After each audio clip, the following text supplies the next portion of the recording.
So, welcome to another war game review from theplayersaid.com. My name's Alexander, and I'm on my own today because we're reviewing a game called Robin Hood, and this is from Worthington Games. This is brand new. It's designed, I'm going to get the name right, I'm going to read it off the box. It's designed by Damien Mastrangelo and Robin Hood block war game. So, I'm on my own because I played this with my father-in-law today, and he is a massive Robin Hood fan. We've played a few other different Robin Hood games together. He's got kind of a Euro-style one where you work in cooperatively as the merry men and different characters to thwart the sheriff. We've played Sheriff of Nottingham. He loves the law. He's watched all the different movies and stuff, so I was like, this is going to be a winner with him. And so I had an opportunity today. We sat down and played it, and it played in about 2 hours, 2.5 hours, which was a lot. It doesn't take that long. It really doesn't. I had to learn and teach them the rules, and I had to put the kids to bed. So really, this is probably 1.5 hour game, maybe 2 if you went the whole length and you were kind of taking it slow. This is not a long game. It's not like a 4 or 5 hour stint at least. It's a quick playing block game. The action goes very quickly, and once you learn it, it goes much quicker as well, which is very nice. So, block war game, as you'd expect, maps divided up into areas, and this is one of those block war games where it's hidden. So you've got your fog of war, and each of these units has strength points as steps. That's how many dice they roll. This game is made by Worthington, but it uses a lot of those classic block war game mechanics, especially with combat. So each of the units on the board is rated A, B, C, or D, and that's its fire priority when you do combat. And then they also have a 1, 2, or 3 rating, and that's the number. They need to roll that number or less on the amount of dice of their strength points to do hits. So something like an A3 is going to fire first in combat, and it needs 3s or less to hit. So if you've got a 3 or 4 strength A3 unit, that's very, very good. You're going to shoot first, you're going to shoot a lot, and hit on 50% of your dice. If you've got something that's like a D1, which the sheriff's carriages, who he's trundling around at D1s, effectively they don't, it's a carriage, right? They're puny. They're going to shoot very last, and they're going to roll a few dice, and they need 1s to hit. So that's not very good. But basically, you're moving blocks around in this game. Robin Hood is trying to raid castles to gain money, basically stealing, or he's trying to intercept the carriages, which is basically, the carriages represent like noblemen or like money trucks, and it's highway robbery, right? It's a stick up, robbing the carriages.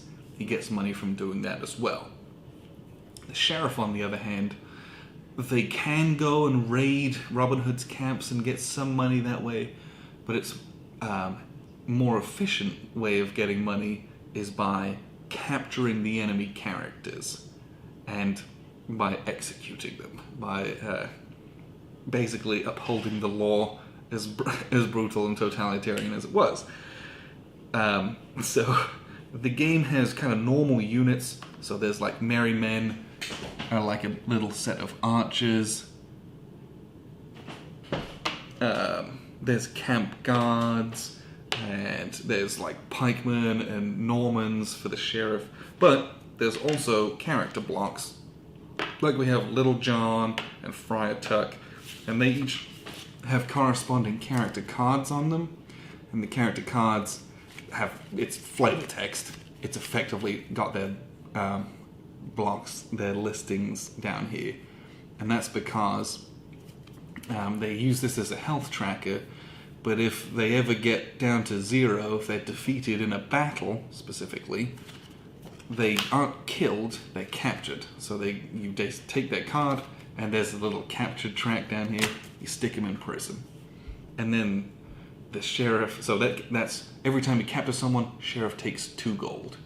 And the goal in this game isn't like, oh, I'll take 2 gold from the bank.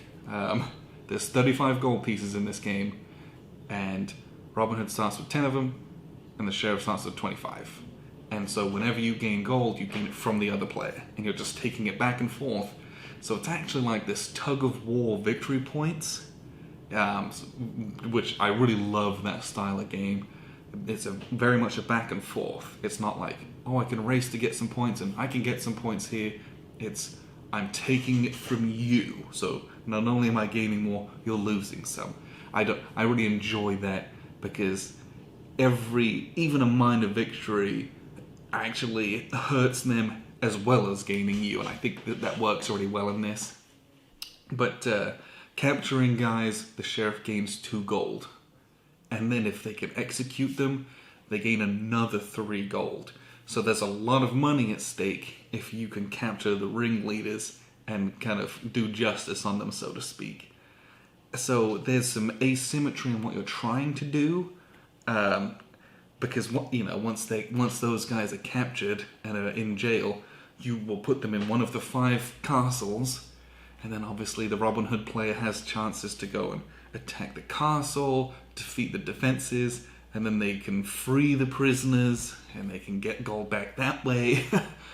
And so there's a lot of cool, Robin Hood fun theming in there, as well as it being a very tight block war game as well. You're doing your kind of wargaming in order to spring these raids, to capture important pieces. So as much as it is a block war game, it also has the great theme and is very fun. I played this, like I said, with my father-in-law. He's in his 60s. He had a hard time reading some of the numbers. He played as Robin Hood. And I'll show you one more time here. These are the blocks. It's kind of a dark green, and those little black numbers in the bottom left and the bottom right hand corners, he had a hard time seeing those because it's kind of that black on that dark green. So that's something just to be aware of. I was able to read it all and set up all the combats and kind of walk him through that. But this is a very easy game for anyone to learn. The rulebook's 8 pages, 9 pages. There's 2 good play aids.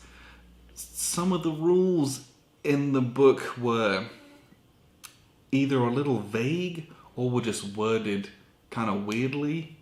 I'll be honest. It's very intuitive what a rule should mean, but the way it's phrased, you're like, I just have to read it a couple times and be like, I'm pretty sure it means this thing. So just take it with a pinch of salt. It's a simple game. It doesn't have a lot of, I don't know if there's any exceptions to this rule or that rule. It's really not like that. You just read it straight and do what it should do. The cards are there to kind of break the normal game rules and are usually very, very explicit and very clear. There was just a couple bits and pieces. So in the rule book, it refers to primary and secondary camps, which is fine.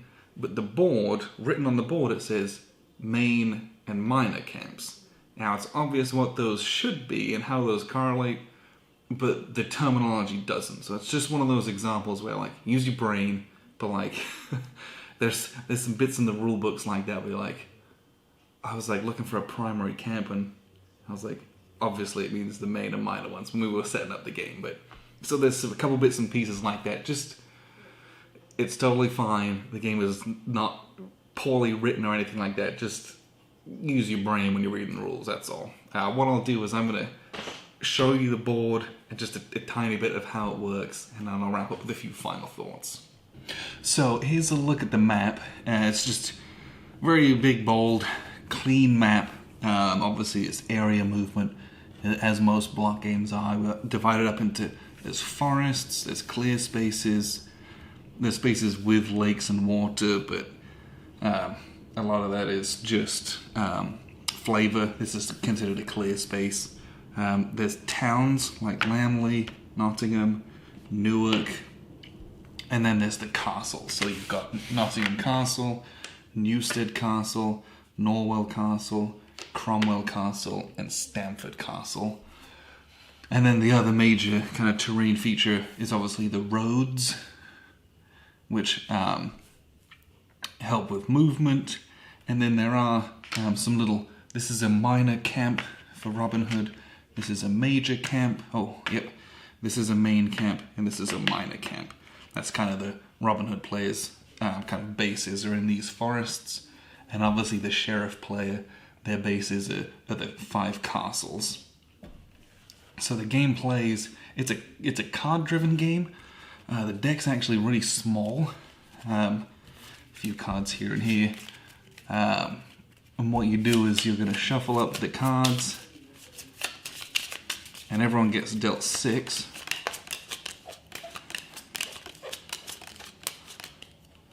Of those 6, you're going to look through them, and you're going to discard one, which you're not going to use. And obviously you can see in the middle, these are 1s, this is a 2, these are 1s. That's a pretty bad hand.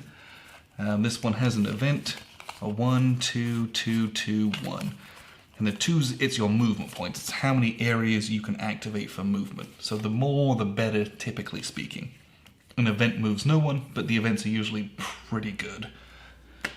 So you get dealt 6, and you're going to discard one of them.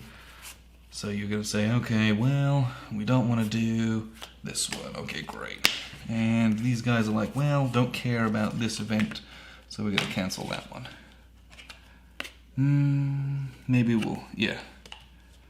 And you discard face down into this discard pile, which is the rest of the deck. So you don't know what anyone's discarding, and the rest of the cards, you won't be using them. And then card play is, you choose one of your cards to play, and we will do that. And then the Robin Hood player chooses one, and let's say they're going to do this one here. And then you flip them over, and whoever's got the higher number goes first. If it's ever a tie, the Robin Hood player chooses whether they want to go first or second. In this instance, the sheriff player goes first.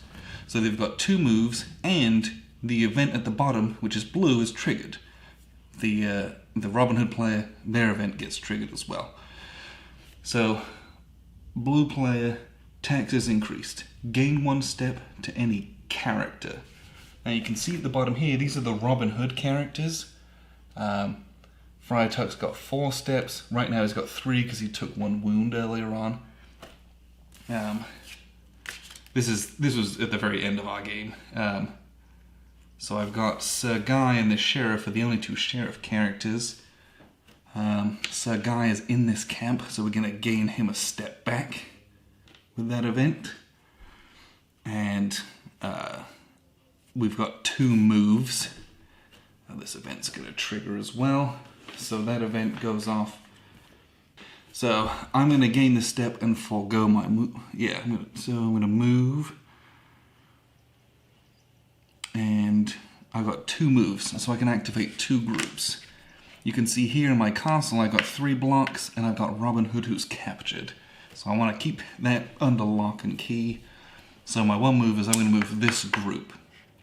And the important part here is the borders are what kind of block movement. So moving into a forest, the sheriff player can only move 1 guy. But going through this border. This guy, however, can take an alternate route, and he's going to come in secondarily as a reserve in any combat.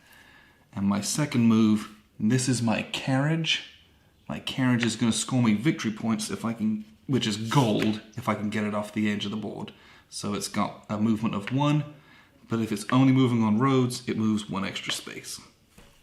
That's my 2 moves. Robin Hood players got gain 1 step for any block. Let's see. They're going to do 1 step on the camp guard, which is an A2. They're going to go up 1 step here, so this can be a bit more of a fight, and maybe they can fend off the sheriff player. But that's that round. So we did all of our moves and our little event bits. Then we do combat. This is the only combat to be done here. So we flip everything over just like you would in a regular block game. And I'll do it this way so you can see. Okay. And just like in most block games, defenders fire first. What we'll do is we'll get out our friendly neighborhood dice tower from the guys over at Monk Mastery. And so this is an A block. He's going to shoot first. He's an A2. He's going to roll 2 dice because he's got 2 strength and he needs 2s to hit. And he rolls nothing. Then Sir Guy is going to attack. He attacks, hits on a 3, and Sir Guy has 4 dice. And we did 4 hits, which is unbelievably good, and I didn't do that in the game once. So steps get taken by the strongest unit first. So we're going to do 1 step here, and then the second one has to come from here because he's a stronger step. And then we just, this one gets reduced to a 0, this one gets removed from the game. Or removed from the board at least. This camp guard doesn't technically get removed from the board because he's kind of a permanent fixture in the camp. But he just gets reduced to 0 and stays there. Combat's not simultaneous, so they don't get to shoot back or anything like that. And this is basically over. Then, in this particular situation, we do a raid. And we do a raid because I have a character with some guys in a camp that has has nothing else in it. A 0 strength camp guard. So a raid is my way of pilfering Robin Hood's money. And to do that, I basically get a free roll. So this guy is going to roll 4 dice, and you get +1 dice for each other unit that's there. So I'm going to roll 6 dice. And for each hit that I do, I take 1 gold from Robin Hood. So I've got 4. So I got 1 hit, and I've got 2 more dice. So I only do 2 hits. And I take 2 gold from Robin Hood, and those go to the sheriff. And you can't really see it, but the sheriff's got a huge pile of money, and Robin Hood's got 1 gold left. If at the end of, so that's that round. Basically, you go through your hand of 5 cards, and you keep playing them like that, moving guys, doing the events if there are events, doing combats. Robin Hood's trying to raid the castles to gain money back. He's trying to destroy these carriages to rob more gold. And generally just stay in the game. Because if after 7 turns, he's still got any amount of gold, he wins the game. And it's possible for him to win the game earlier. If he ever gets to 25 gold, he wins, but that's very, very difficult. If he ever... So, it's 7 turns long. At the end of turn 5, he gets a dice roll. If he rolls a 1 or a 2, wow, the game immediately ends. King Richard comes home, presumably from all the crusading that he was doing. He comes home, and Robin Hood wins because he still has money and he's still campaigning, basically.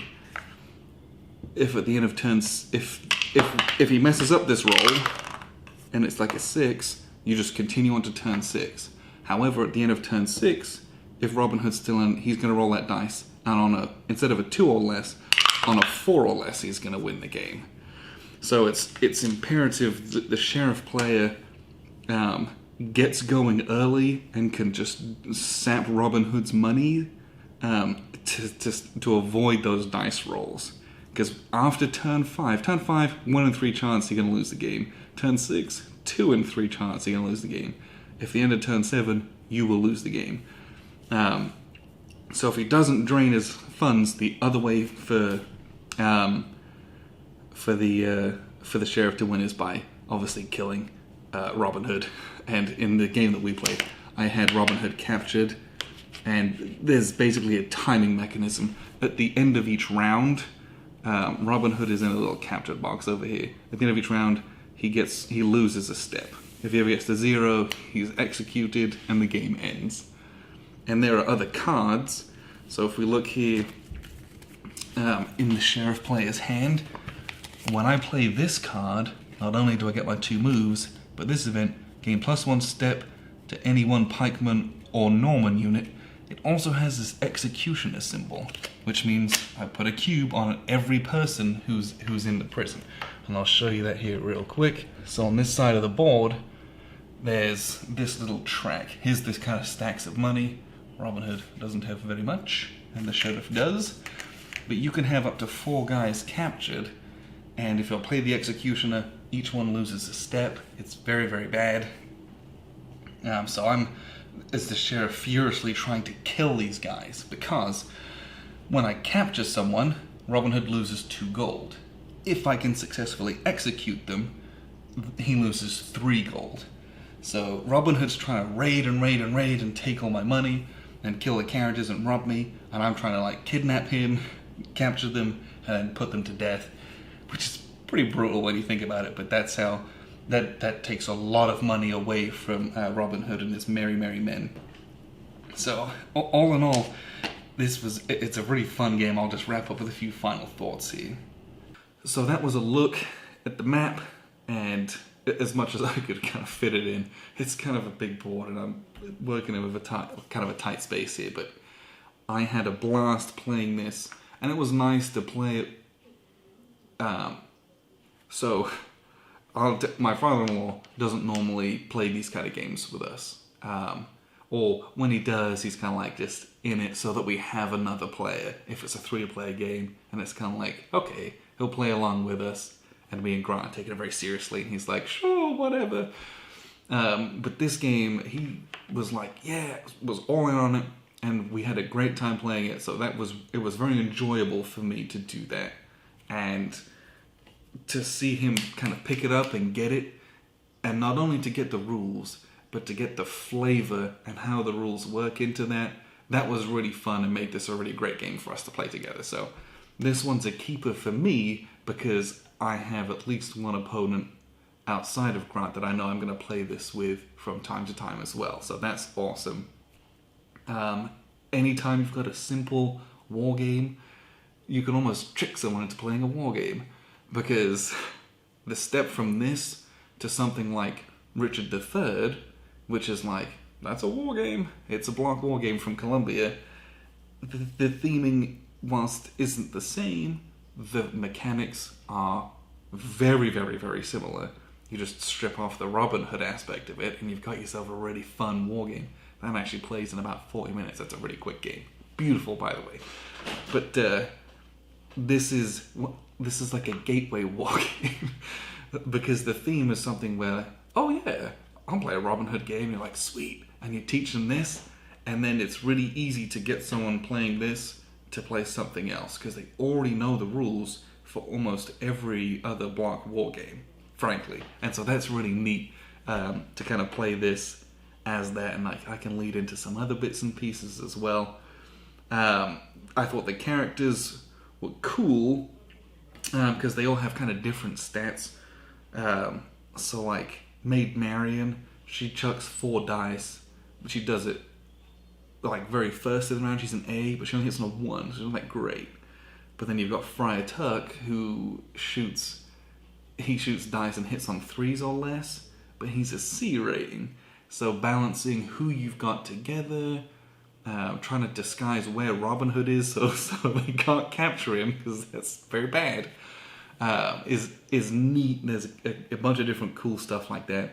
The sheriff player's got to escort his carriages, but there's attrition at the end of each round. So if you've got like 5 guys in a road, all of those but one are going to take a step loss.